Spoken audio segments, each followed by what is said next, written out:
What's up, y'all, and welcome to the Rotation Direct podcast powered by Amazon Music. I'm Nyla Simone. And I'm Mouse Jones, and this is where the culture lives and the music talks back. And today we're talking to no one other than BIA. You already know the vibes. Yes, she pulled up live to the studio, so let's get into it. BIA, how are you doing? What's up? I'm doing great. Thanks for having me. Now, we was already talking off air about this cool jacket. It's made of tire. Yeah, literally. Izzy too. I love it. Where did you find it? I got this jacket from, I think like H&R, something like that. It's cute.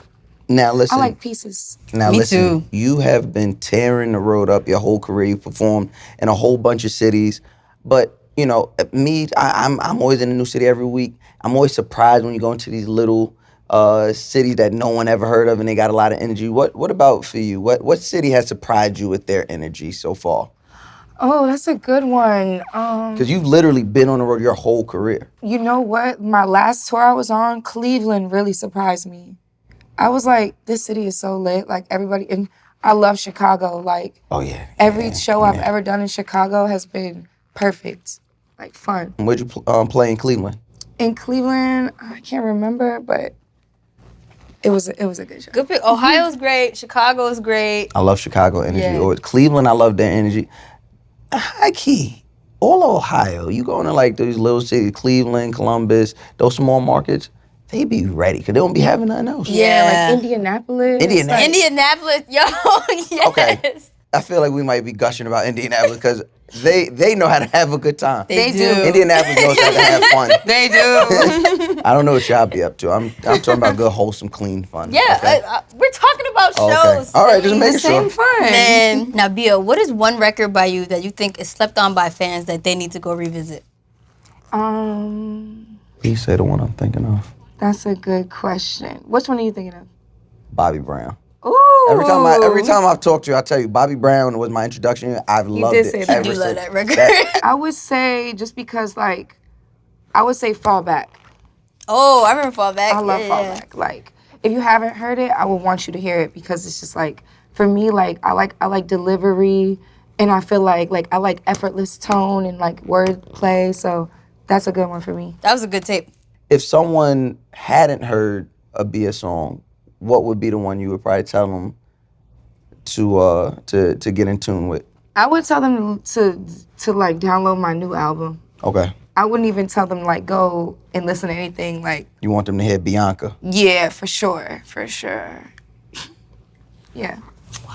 Why? Why? Because The whisper, why? It's Why? crazy. Because like I don't discredit the old catalog. no, I love my catalog. Like, trust me, I love my catalog. I would never. I look at them like my babies. Like all my songs, like you can't pick one of your kids to love more. So I love them all. But my Well, new it depends on the project, day. I feel like I'm like. Every artist is like passionate about what they working on like most recently because I feel like it's closest to your growth, it's closest to where you're at now. That's what I would say. Well, speaking of your growth, what is one thing that you've learned about perfectionism when it comes to your craft? If I focus on perfectionism, I'll be there till I die on the same song. Like sometimes you just gotta like, if it feels good, you gotta roll with it. Yeah. Sometimes I trust the people around me to help me make those decisions. And I trust my room because like, that's who I appoint for like counsel, you get me? I'm glad you do that. A lot of people have a problem, I feel like, having chefs in the kitchen. Yeah, too many is bad. Agreed. How do you probably curate that room to where you can trust the chefs that are in the room? I think I work with people I really respect. So when they give me an opinion or they like tell me like, oh, this can be better or you should tighten this up, I really take heed to that and I'll be like, okay, cool. Like, let me take note of that because they wouldn't tell me if they didn't really. And I wouldn't take advice from anybody I don't trust, you know? Felt 'Cause that. advice is like an asshole. Everybody has it. Now, when we're discussing Bianca, your official debut album, this isn't just a moment. This is a statement. This isn't just an album. Yeah. This is a statement. Why did you feel like now is the perfect time for your official debut? Because I feel like you got to make a lot of, like, somebody told me you got your whole life to work on your first album. And I was like, that's cold. Like, because I didn't really ever feel like I was ready for an album. And I felt like I'm just not ready. I'm not ready. Now I've made so much music. I've done so much touring. I fell on my ass. I got back up. I did this. I did that. You know, I took losses. I took wins. So I have so much more that I could pour, that I've poured into this album versus if I would have made an album 3 years ago, 4 years ago, I didn't have half as much life experience, musical experience, anything. Now, I know you're stepping into you with this project, being that it's self-titled. What does that mean to you? It's so cliche because everybody says like about, you know, self-titled albums, like, oh my God, self-titled.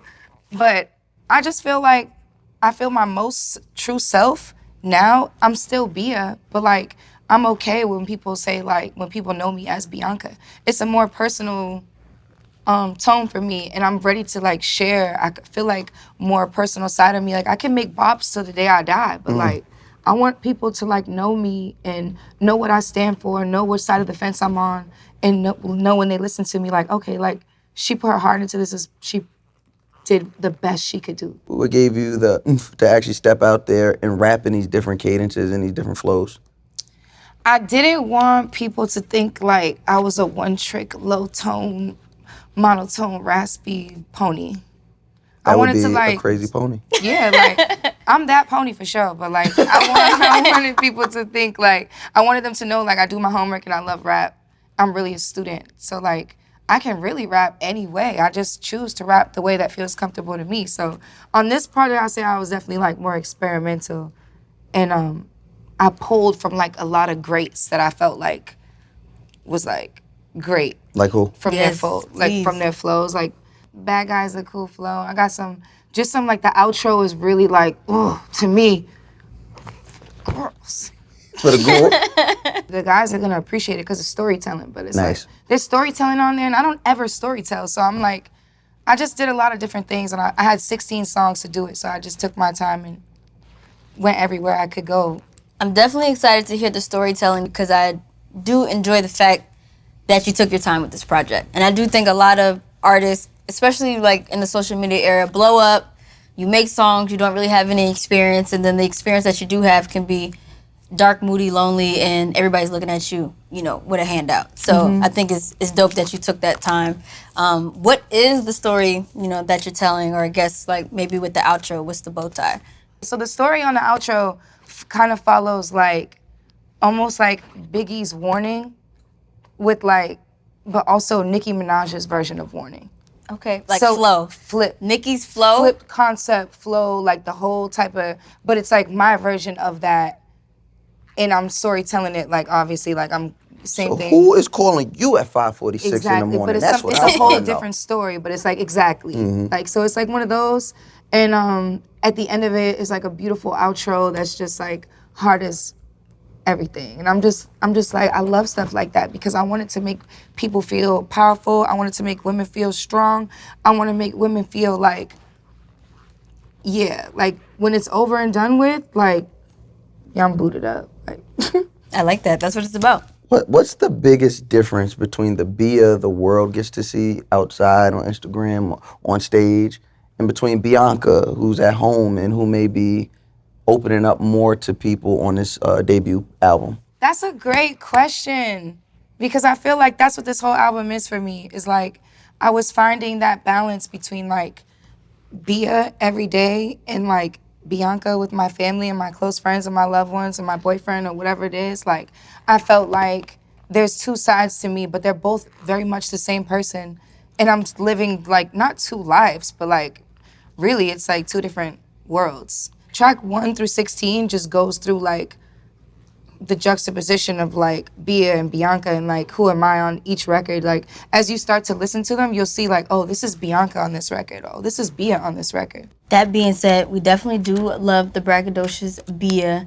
Now, some people call your energy cocky, others call it bossed up. What's the truth about your approach to the spotlight? I think you have to be cocky a little bit to do this. You gotta be confident, I would say. Yeah. I don't think I'm cocky. I think I'm confident, and that makes people that are not confident feel like I'm cocky.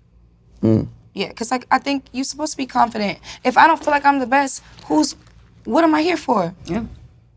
I'm not, listen, I am right here with you. But at the same time, I'm teachable. Like, so I don't know everything. I'm not the greatest. To me, I am. I'm on my way. But like, you know, you gotta like, I'm teachable. Like, I know that there's work to be done. Did you feel like at a point in time where you had to prove yourself than more than just a trend? Yeah, I've definitely felt like that, especially like when you catch a big song or when you catch another big song. It's like people are like, oh, you're a one-hit wonder or you're this or you're that. It's like I've had so many moments that make up to what I am today and what my career is. There's never been just like one moment, you know? So I think it's like important to just like be present and celebrate every moment, but still remember like you're on your journey. Speaking of really good music, Dade featuring Key Glock, fire. Thank you. Now collaborations, you've collaborated with OGs, legends, you've collaborated with your peers and newcomers. What's one of those behind the scene moments that fans, you know, would care to know about between you and some of your collaborators? Like what's one that sticks out? They're all like so special, but I actually got one random moment. I did a feature with Kodak many years ago, and like I went in the studio, and Kodak was just really one of like the funniest and actually very cool, like coolest people that I met. But he was like, there was a girl in the studio that had baby hairs, and he was like, Bia, I like that girl with the baby hairs. And ever since then, I was like, I don't know that girl, like. So that is a moment that I like, and always when I think of like funny studio moments, that was one that always sticks out to me. But yeah, like I love going to the studio and creating from like with another artist on the spot. Like I love that. Because we're talking about the growth, I want to talk about just how different Dade sounds from birthday behavior. Yeah. Like this, like take me through how that becomes Bianca. I'm so glad you said that because I wanted every song to feel different. I didn't want you to be able to like predict what the next song was gonna sound like that was on my album. Like it's eclectic. I want it to be eclectic. I like that. I like that. I enjoy, I don't like anything that I can figure out, right? Like I don't want to, if I'm listening to an album for the first time, I don't want to be able to be like, oh, this is, next type of song is going to be like this. So I like when you hear an artist, especially an artist that we've been, since the blog era, you feel what I'm saying? Like we've been with you. So to see from where we met you to Bianca and what's out now, it's like, okay, like that's somebody who's worth biting into, following. I think it gives a payoff for the fans. I appreciate that. I think like when it comes to the fans and when I look at my career and I've had so many different fans and moments, when I go into this project or any project, I'm not thinking of just one fan.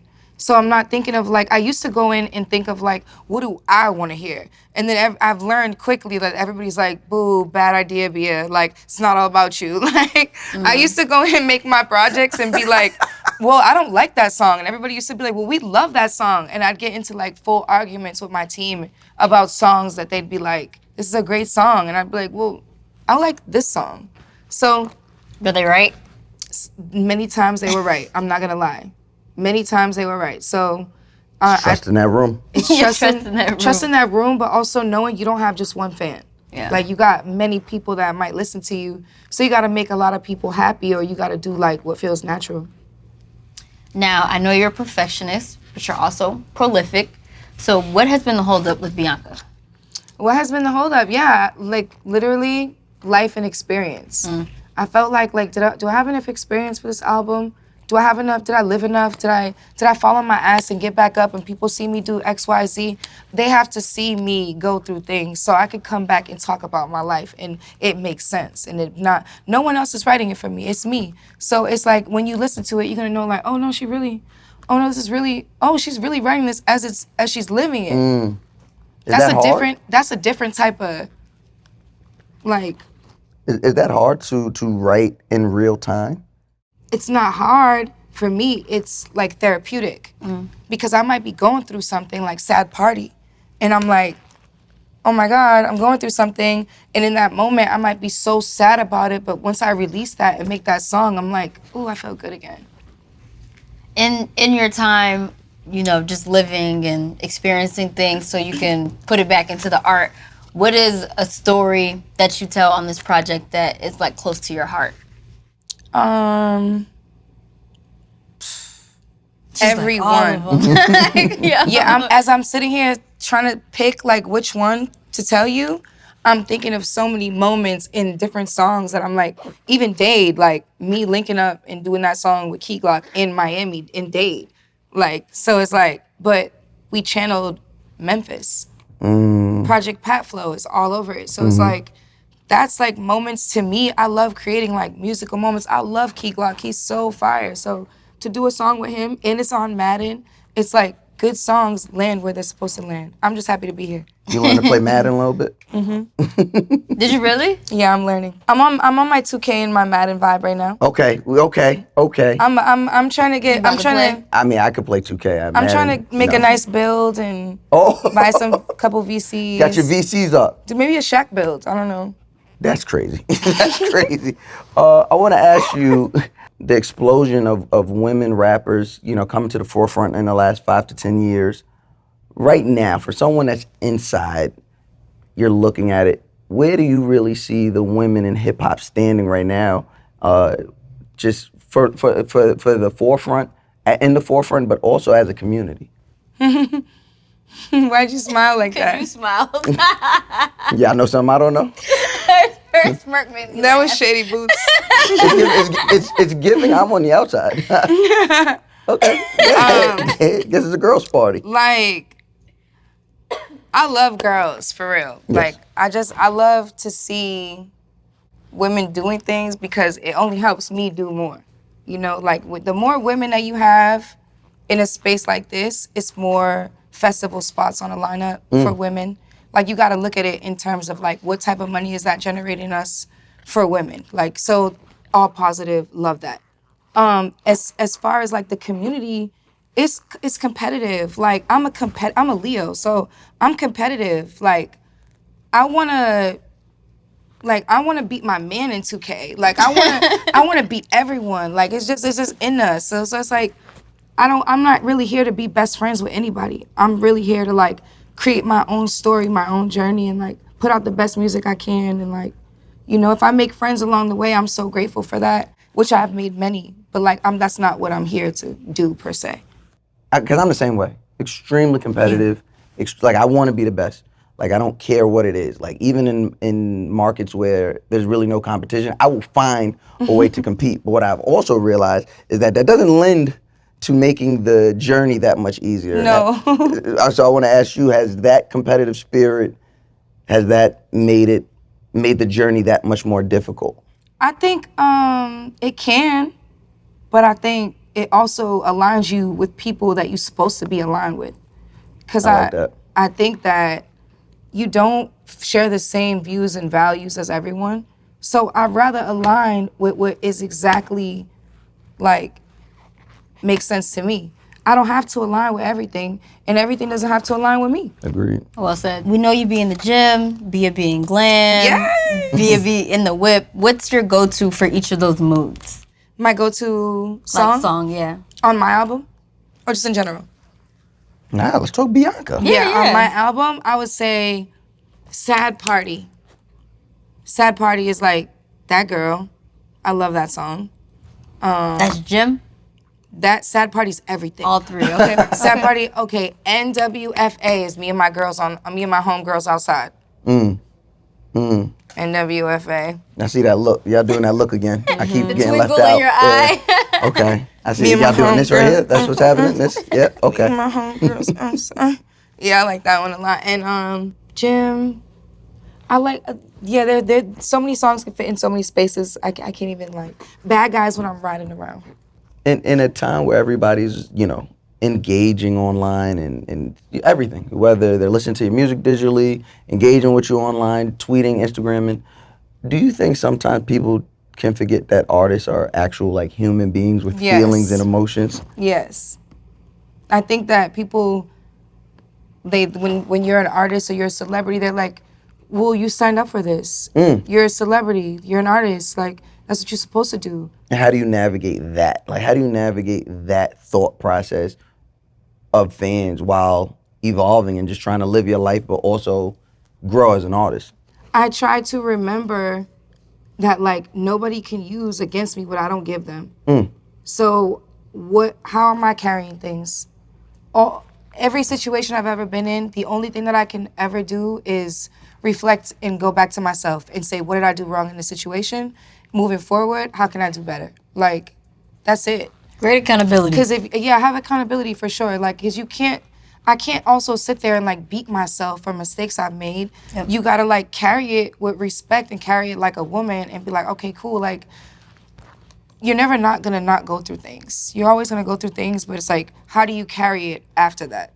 Discussing that accountability a lot of times comes with a lot of vulnerability, which you've clearly been. Yeah. And in a time where, you know, your fans or people who aren't fans can just screenshot a moment of your vulnerability, how does that ever make you hesitant to be vulnerable or hesitant to go to a certain place musically or even online that you would have went if there wasn't eyes on you?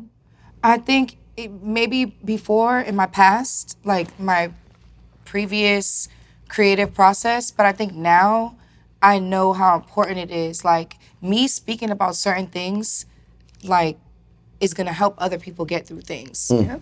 So even sad party, like, I have a best friend, and one time she had a sad party day, and we came home and she just started singing the song, and I was like, oh, you're sad, like, and you know, I gave her a hug, but I was like, oh, like, you started singing this song, it's not even out yet at the time, but I was so Right. happy, and I was like, at least I know, like, in that moment, I'm getting her through, like, that moment, you know what I'm saying? She was relating to me, we were both sad at the party. Resonating. I hope you ran home and put like a big red check mark next to that on the whiteboard. It was already a big red check mark. They know, like, there's certain songs that I'm like, I'll live and die on this hill before you take this off my album. So now that Bianca's out now, give me like 2 or 3 of those songs that you were like, I'm dying on this hill about this. Out of them 16. Sad Party Yep. and NWFA. So I got a lot of guys on my team, and the guys, Pray For You as well. Pray For You is one of my favorites. The intro as well, October. Those 4, you were like, I'm on the hill. Oh, Do yeah. what you want. Some of them people die on the hill with me, but like some of those I die by myself. But it's crazy because I got so many guys on the team, and the guys have different favorites than the girls. So the girls we're like, we love this song, and the guys are like, you can take that one off. Like, when we were doing the track list, the guys were like, yeah, that's not our favorite. And we were like, go to hell, because like, stay. You can leave.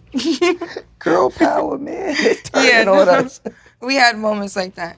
You move between hip hop, trap, and global beats effortlessly. What genre do you feel most at home in right now? Ooh. I love an open beat that I can rap on. I love that. But lately, I love to sing too. I got a whole other project I'll put out later on too, R&B. I'm just in like a softer era. Okay. You know, like I'm softer right now. It sounded painful to say a little bit. Softer. Is it hard for you? It is like it's like hard for me to be in a soft girl era. Why? Cause I'm so like boss bitch era. You can't be like, both. yeah, that's the They problem. can't like live simultaneously. That's what we're going through. Hello. Oh, okay.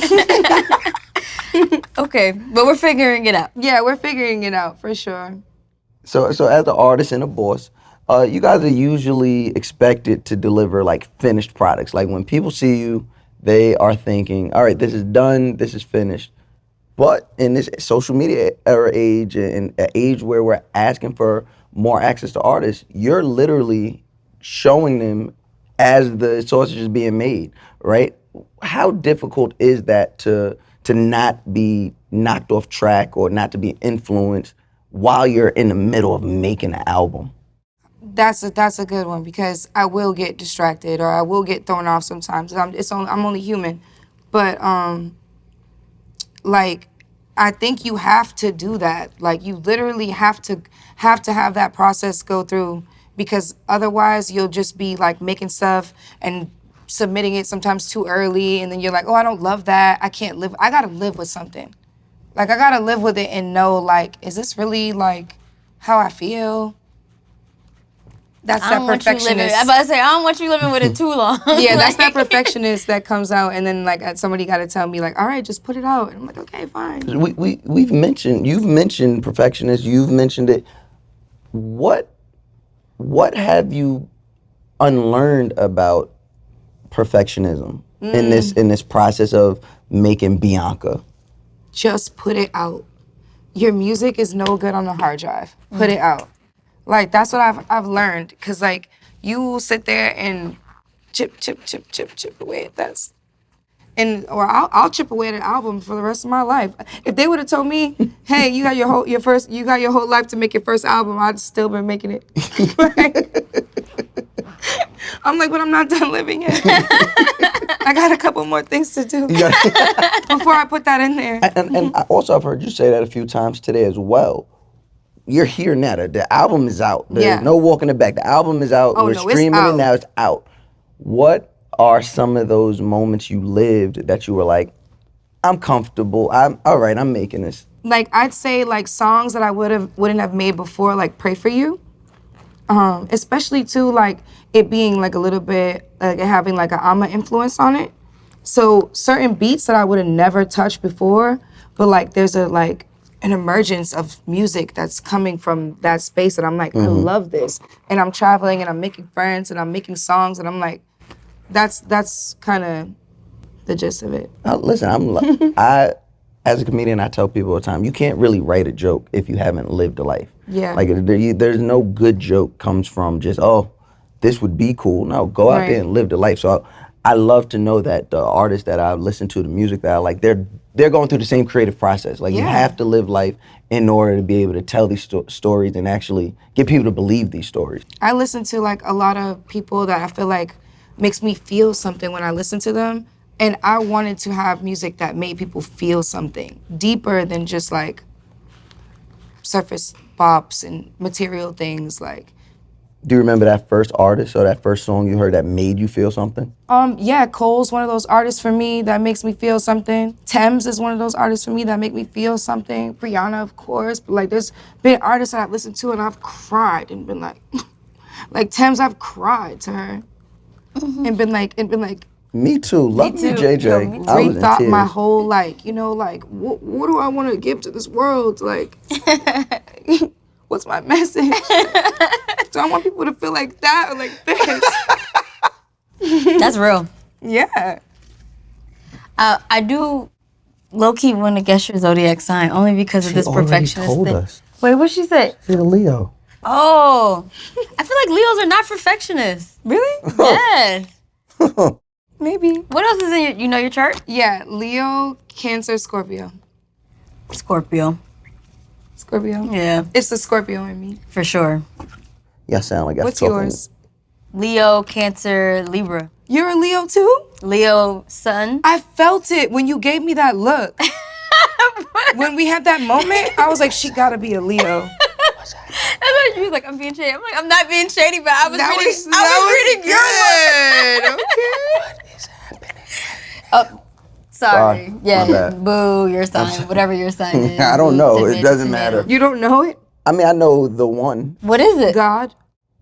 That's my first sign, God. the cross. That's the actually cross. good. I'm gonna use that. No, I'm an Aries.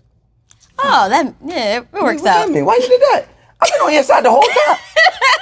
I've been on your side the whole time. One of my side. best friends is an Aries. Like Aries are like the next dominant sign to Leos, Yes. I feel. So it sounds like good company. Hello. It's a party. Leos and Aries get along. Now, outside of you attacking my sign, what's one thing that you're passionate about imparting into the next generation coming up behind you? What's a lesson you need them to understand coming from BIA? Coming from me, like for the next generation, The upcoming girls. the next generation is very like, I want them to love themselves more and like love each other more, but really love themselves more. I know it's like it sounds a little cliche.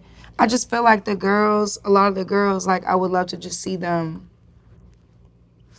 like break away from the things that people want us to be, especially as Black and brown women. I feel like they try to make us sometimes like, this is what you should be. Like, what are some of those things? Like over-sexualized sometimes, and just things that is just like, I love being sexy, but I also love like having a brain.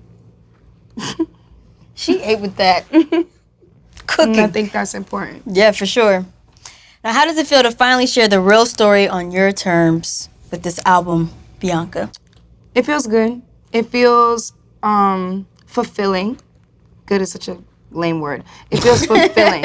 It feels very fulfilling. Yes. Yeah, and like it just feels like something's coming to fruition that I've like long awaited to like say. Fulfilled. I like that. Fulfilled. I like yeah. that.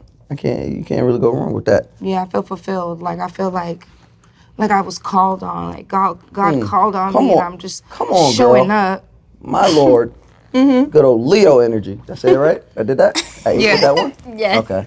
Seriously, it's been a pleasure. We appreciate you Yes, taking your thank time you, out your Bia. day to come Thank kick you it with so us. much, y'all. I had so much fun. It was great to see that your official debut album is out now, running it up. Yes. Y'all at home, y'all better go listen to it. Can't wait to see you Thank again. you so much, y'all. Yes, thank you. That was such a great session.